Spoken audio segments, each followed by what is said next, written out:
We spoke with Alan Nevin. He talked to us about how real estate's going to grow between 6 and 8% in this next year. He also indicated that if interest rates rise, it's really not going to have a big effect until interest rates get over 6%. We talked to Glenn and Shannon at the Alliance Group. They showed us how to stop our money from falling through the cracks by selecting the right realtor, staging our property, pricing it, negotiating it, the whole shot before we sell. Proper planning there. Then we talked to Bill Exeter about 1031 exchanges and how to utilize that, whether you're transitioning out of your rental properties, whether you're selling your primary residence, whether you're downsizing your primary residence. Now we're getting into a little bit more in taxes. So at first I have this case. If you take a look at your screen, you're gonna see up on the screen it says a married couple age 62, 63.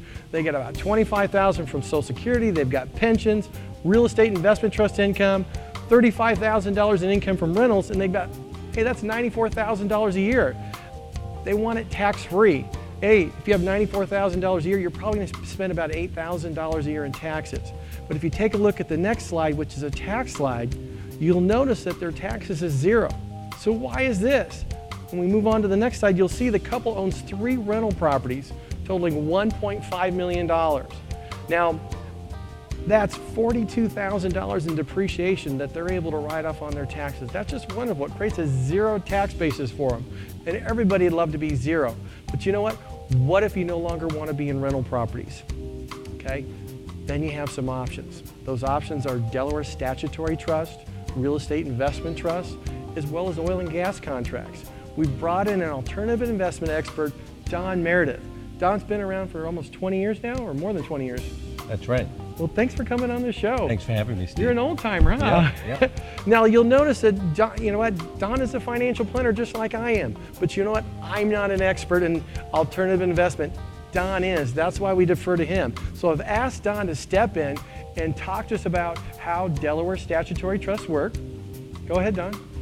Steve, Delaware Statutory Trusts have become an option for income property owners. And as you know, I've worked with income property owners for many, many years. And many of them enjoy their property. They enjoy their working on the property, the maintenance, and flipping properties, until they get to a certain stage, Steve, where they don't anymore. And maybe they're towards retirement, maybe the spouse is just a little fatigued by the process. What are you going to do when you've accumulated 3 properties, 5, 10, and more?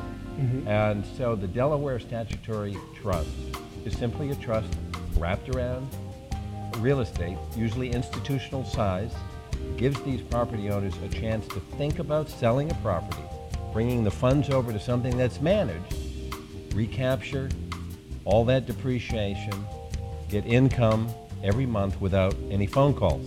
So what you're saying is they got tax benefits, they've got wonderful income that they had before, that income increases with inflation, and they don't get any phone calls on December 25th at 3 in the afternoon because somebody's toilet plopped up. That's exactly right.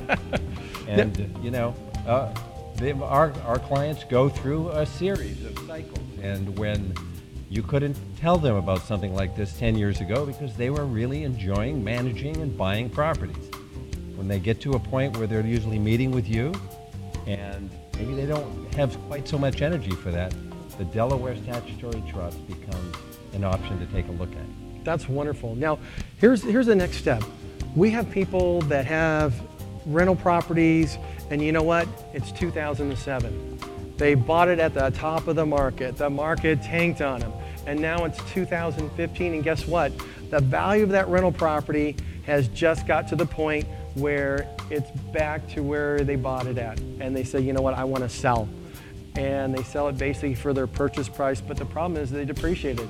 Now they've got $125,000 in depreciation. And if you take a look at the next slide, you're going to see a tax slide there. And what you're going to see is those same people before, what they're using is an oil and gas contract to offset that depreciation, that recapture depreciation. And you can see there that they're getting a 90% deduction for whatever they put into that oil and gas contract. And as such, their taxes went from almost $50,000 down to $2,650. What a wonderful thing. We just saw gas prices go significantly down. Yes, we did. So tell me what happens with oil and gas with people who invest in that as an offset to offset their taxes here. How does it become profitable? How do they get their income back? Well, we want to see oil prices go back up for sure. It's a little bit of an issue. We have to talk about the risks, and we will do so. However, the oil industry, gas industry, does not expect oil to stay down here very long. And the people that have invested in these contracts 2-3 years ago, they will see a reduction in their distribution for a while. So I don't want to throw any numbers out there because they're all different, but they think that this will be temporary. The new contracts will be based on lower drilling costs because drilling costs fluctuate with demand and oil prices. So these are things to talk about. You want to plug in the tax advantages. You want to look at expectations of income and kind of see where we're at. But this dramatic fall in oil and gas prices, we think that's temporary. And these are more geared for a longer term view, not a short term price movement. Now, here's the next thing. This couple that we're talking about here in this example, you know what? They're not interested in 1031 exchange, Delaware statutory trust, but they're interested in something to do with real estate, maybe a different cycle. So they might be looking at what's called a real estate investment trust. Could you tell us a little bit about real estate investment trust? The real estate investment trust is simply a large pool of real estate. Real estate investment trusts are usually a couple of hundred properties that are really well thought out, where you can get tax advantage income. We can talk about the risks. Some of the risks are it's not liquid. So, it wants to make sense in your portfolio, right? But we can talk about other risks, but we've got bonds, treasury bills, annuities, this usually has a nice place somewhere in a portfolio. It's certainly something to be looked at. So what you're really saying, when you take a look at oil and gas, real estate investment trust, or Delaware statutory trust, you really want to do the planning up front.